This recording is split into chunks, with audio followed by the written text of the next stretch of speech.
Some things that love gives us, no one has the right to take away. A 7-year-old girl walks into her Brooklyn home, sobbing. Her long, beautiful braids are gone, cut off, not by accident. Her teacher grabbed scissors during recess and chopped them off. Said the hair was distracting. Said it was inappropriate. Now here's what that teacher didn't know. Those braids were the last thing the girl's grandmother ever gave her. Styled 2 weeks before cancer took her life. And the girl's father. His name is Mike Tyson. The next morning he walks into that school. The hallway goes cold. The principal, 3 security guards, 2 staff members. All standing between him and that classroom. All of them trembling. But what happens next is something none of them expected. What does the most feared man on the planet do when someone hurts his little girl? Stay with this story. Now let me take you back a few hours. Because to understand what Mike Tyson did at that school, you need to understand what happened the night before. It was a Tuesday evening in Brooklyn, October 2005. Tyson had just come home from a meeting with his accountant. Bad news as usual. Endorsement deals drying up. Court settlements piling up. The kind of day that makes a man feel like the world is done with him. He walked through the front door tired. Not the kind of tired you fix with sleep. The kind that sits in your bones. But then he heard it. A sound that changed everything about that night. His daughter Michaela was crying. Not the regular kind of crying. Not a scraped knee or a broken toy. This was something different. This was the sound of a child whose spirit had been cracked. He found her in the kitchen with her mother. And the first thing he saw was her hair. Now, believe me, if you had seen this little girl a day earlier, you would have noticed those braids. Long, neat, beautiful cornrow braids that hung past her shoulders. Each one done with care. Each one done with love. They were her grandmother's work. The last thing the old woman's hands ever created before cancer took her away just 2 weeks later. But now those braids were gone. Chopped, uneven, butchered, like someone had grabbed them and just cut with no thought at all. Tyson knelt down in front of his daughter. He didn't say a word at first. He just looked at her hair, then at her face, then back at her hair. His jaw tightened. His hands, the same hands that had knocked out grown men in seconds, were trembling. "Who did this to you?" he asked. Michaela could barely get the words out. Between sobs, the story came together. Her teacher, a woman named Mrs. Patricia Downing. During recess, while the other kids were outside playing, Mrs. Downing had pulled Michaela into the classroom alone. She told the girl her hair was distracting. She said it was inappropriate. She said it wasn't the kind of hair they wore at that school. And then she pulled out a pair of scissors and cut the braids off, one by one, while a 7-year-old girl sat there, frozen, too scared to move, too shocked to scream. Now here's the thing. Tyson had been through a lot in his life. Prison, bankruptcy, public humiliation, title losses, betrayals from people he trusted. But nothing, and I mean nothing, had ever hit him like this. He stood up slowly. He walked to the window. He pressed his forehead against the glass and stayed there for a long time. His wife watched him. She knew that silence. The whole world knew what Mike Tyson looked like when he was angry. But this wasn't anger. This was something past anger. This was a father standing at the edge of something he couldn't take back. His wife said, "Mike, don't do anything tonight. Please." He didn't answer. She said it again. "Mike." He turned around. And when he spoke, his voice was calm. Too calm. The kind of calm that makes the air around you feel thin. "I'm not going to do anything tonight," he said. And he didn't.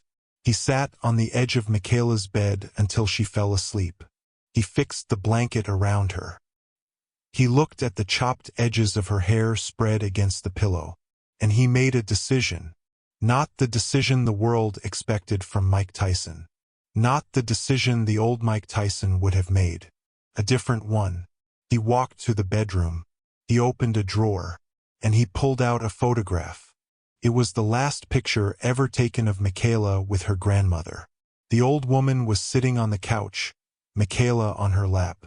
And in the photo, the grandmother's hands were mid-braid, weaving love into her granddaughter's hair for the final time. Neither of them knew it would be the last time. Tyson put that photograph in his jacket pocket. He set his alarm for 6 in the morning, and he went to bed. But he didn't sleep.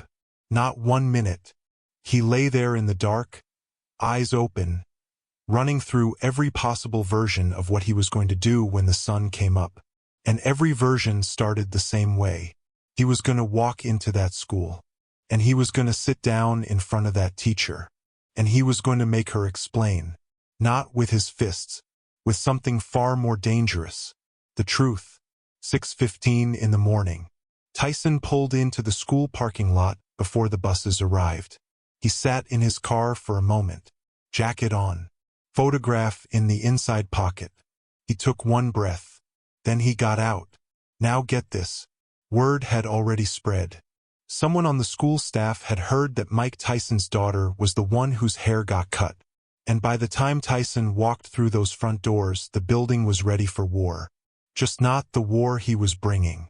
The principal, a man named Gerald Whitmore, was standing in the main hallway with 3 security guards. 2 administrative assistants stood behind the front desk, pretending to work but watching every step Tyson took. One of the security guards had his hand near his radio. Another was already sweating through his shirt. The third, the biggest one, kept shifting his weight from one foot to the other like a man trying to decide if his paycheck was worth what was about to happen. Tyson walked in and stopped. He looked at all of them, every single one. He didn't rush. He didn't raise his voice. He said, "I'm here to speak with my daughter's teacher." Principal Whitmore stepped forward.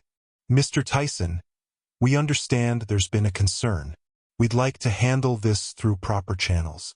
Perhaps we can schedule a meeting for later this."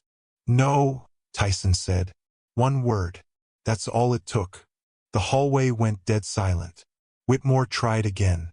"Mr. Tyson, I assure you the school takes these matters very." "Take me to her classroom," Tyson said. "Now." Nobody moved. For about 5 seconds. 5 seconds that felt like 5 hours. Then Whitmore turned around and started walking. The security guards looked at each other. One of them shrugged. And just like that, the whole group started moving down the hallway toward room 114. Believe me, every adult in that building was thinking the same thing. They had all seen the fights. They had all seen the knockouts. They had all seen what happens when Mike Tyson loses control. They were waiting for the explosion, preparing for it. Some of them were already rehearsing their witness statements in their heads. But Tyson wasn't walking like a man about to explode. He was walking like a man who had already decided exactly what he was going to do. And that, if you ask me, was far more terrifying. They reached room 114. The door was open. Inside, Mrs. Patricia Downing was arranging papers at her desk. She was a thin woman in her 50s, gray hair pulled back tight, reading glasses on a chain around her neck. She looked up when the group arrived at her door. And in that moment, when she saw who was standing behind the principal, every drop of color drained from her face. Tyson didn't wait for an invitation. He walked past the principal, past the security guards, past the tiny desks and the crayon drawings on the walls. He pulled out a small chair, a child's chair, bright blue plastic, barely 2 feet off the ground, and he sat down in it. This massive man, 6 feet tall, 220 pounds, folding himself into a seat built for a 7-year-old. He placed his hands flat on the small desk in front of him. He looked up at Mrs. Downing, and in a voice so quiet that the people in the hallway had to lean forward to hear it, he said, "Explain to me why you touched my daughter." The room stopped breathing. Mrs. Downing opened her mouth, then closed it, then opened it again. She looked at the principal. Whitmore gave her nothing. She looked at the security guards. They looked at the floor. She was on her own. And for the first time in a very long time, the most dangerous man in the room was also the calmest. Then Mrs. Downing spoke. And this is where everything changed. She didn't apologize. She didn't stammer. She straightened her back, adjusted her glasses, and looked Mike Tyson dead in the face. And she said, "Mr. Tyson, your daughter's hairstyle was in violation of our school's grooming policy. Section 4, Paragraph 2. Hair must be kept neat, trimmed, and must not extend below the collar in a manner that causes distraction. I followed protocol. I gave her a warning last week. She didn't comply, so I took corrective action." Corrective action. That's what she called it. Cutting a child's hair off. Corrective action. Now here's the thing. Up until this moment, everyone in that room thought they were watching a confrontation between an angry father and a scared teacher. But the second those words left her mouth, the whole thing shifted. This wasn't a mistake. This wasn't a moment of poor judgment. This woman believed she was right. She stood behind what she did. And she had a policy binder to prove it. Tyson didn't blink. He sat there in that tiny blue chair and let every word land. Then he said, "A warning. You gave my 7-year-old daughter a warning about her hair." "It's standard procedure," Mrs. Downing said. "I treat every student the same." "Do you?" Tyson said. "Because I looked at your class photo on the school website last night. 22 kids in your class. My daughter is one of 3 black children. And I'm willing to bet my daughter is the only one who got a warning about her hair." The room shifted again. Principal Whitmore uncrossed his arms. One of the security guards took a step back like the floor had gotten hot. Mrs. Downing's mouth twitched, but she held her ground. "The policy applies to everyone, Mr. Tyson." "Then show me," he said. "Show me one other student you pulled aside during recess. One other child whose hair you cut with scissors while they sat there alone. Show me one." She didn't answer. "That's what I thought," Tyson said. Now the principal stepped in. He had to. The silence was eating the room alive. Whitmore cleared his throat and said, "Mr. Tyson, I think what we should do is set up a formal meeting. Bring in the district representative. We can review the policy together and find a resolution that—" "I'm not here for a meeting," Tyson said. He didn't raise his voice. He didn't lean forward. He just said it. Plain. Final. Then he did something that nobody expected. He reached into his jacket. And the whole room flinched. Every single person. The principal stepped sideways. The security guards tensed. Mrs. Downing pushed her chair back so hard it hit the whiteboard behind her. One of the administrative assistants in the hallway actually gasped. They all thought the same thing in that moment. Every last one of them. They thought Mike Tyson was reaching for something dangerous. And he was. Just not in the way they imagined. He pulled out the photograph. He held it for a moment. Looked at it himself. Then he placed it gently on the small desk. Right in front of Mrs. Downing. He smoothed the edges with his fingers like it was the most fragile thing in the world. "Look at this," he said. Mrs. Downing looked down. The photo showed a little girl on an old woman's lap. The woman's hands were mid-braid, threading the girl's hair with fingers that were thin and tired but steady. The little girl was smiling so wide her eyes were nearly shut. "That's my daughter," Tyson said. "And that's her grandmother. My wife's mother. This picture was taken 2 weeks before she died. Pancreatic cancer. She was 61 years old." He paused. Not for effect, because his voice had cracked, and he needed a second. "Those braids you cut off. Her grandmother did them. It was the last time she ever braided anyone's hair. 2 weeks later, she was gone. My daughter wore those braids every single day since. She wouldn't let anyone touch them. Not her mother. Not me. Nobody. Because to her, those braids were still her grandmother's hands." He tapped the photograph once with his finger. "You didn't cut hair, Mrs. Downing. You cut a memory. You cut the last thing a dying woman gave to a little girl who loved her more than anything in this world."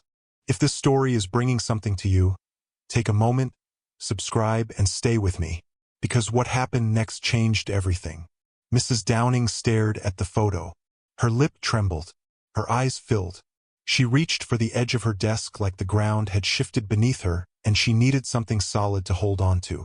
And then she broke. Not slowly, Not gracefully. She broke the way a person breaks when the thing they've been hiding from finally catches them. A sound came out of her that didn't match the woman who had stood there quoting policy just minutes before. It was raw, ugly, the kind of cry that comes from the gut, not the eyes. "I didn't know," she said. I didn't know." Tyson watched her. He didn't move. He didn't comfort her. He didn't attack her. He just sat in that tiny blue chair with his hands still flat on the desk and let the weight of what she had done sit in the room like a living thing. Principal Whitmore took a step forward. "I think we should all take a moment to—" "No," Tyson said again. Same word, same tone, same power. Whitmore stopped mid-step. Tyson kept his eyes on Mrs. Downing. "You said you didn't know. Fine. But let me ask you something. Did you ask? Before you picked up those scissors and put your hands on my child's hair, did you ask her why she wore it that way? Did you ask if it meant something? Did you ask anything at all?" Mrs. Downing shook her head. She couldn't speak anymore. Tears were running down her face and landing on the photograph that still sat between them on that small desk. "You didn't ask," Tyson said, "because you didn't think you needed to. You looked at a little black girl's braids and you decided they were a problem. Not a hairstyle, not a tradition, not a family's love made visible. Problem. Something to be corrected." He let that word hang in the air. Corrected. The same word she had used. Turned back on her like a mirror. "I could have come in here and torn this room apart," Tyson said. "Believe me, the old me would have. The man I was 20 years ago wouldn't have made it past the parking lot before something got broken. And you know what? Part of me still wanted to. Last night, lying in bed, staring at the ceiling, I thought about every violent thing I've ever done. Every fight, every rage, every headline. And for a moment, I wanted all of it back. Because my daughter was crying, and somebody needed to pay for that." He picked up the photograph, held it in front of her one more time. "But then I looked at this, and I saw my daughter's face, and I saw her grandmother's hands, and I realized something. If I walked in here and destroyed you the way I wanted to, my daughter would have lost two things: her braids, and the kind of father she deserves." Mrs. Downing covered her face with both hands. "So here's what's going to happen," Tyson said. His voice was steady now. No crack, no waver, just stone. "I'm going to walk out of this room. I'm going to get in my car. And I'm going to drive to my lawyer's office. By the end of today, you will hear from them. Not because I want money. Not because I want revenge. Because this policy you keep hiding behind. This grooming standard that gave you permission to put scissors to a child's hair without calling her parents. That policy is going to change. Not just in this school. In every school in this district." He stood up from the tiny chair. The plastic creaked under his weight as he rose. He straightened his jacket. He picked up the photograph and slid it back into his pocket. Then he looked at Principal Whitmore. "You knew about this policy. You enforced it. You let a teacher cut a student's hair without parental consent. That makes this your responsibility too." Whitmore opened his mouth. Nothing came out. Tyson turned back to Mrs. Downing one final time. She was still crying, hands still over her face. He stood there for a long moment, and then he said something so quiet that only she could hear it. "My daughter will forgive you someday. She's a better person than either of us. But those braids are never coming back. And you need to carry that." He turned around.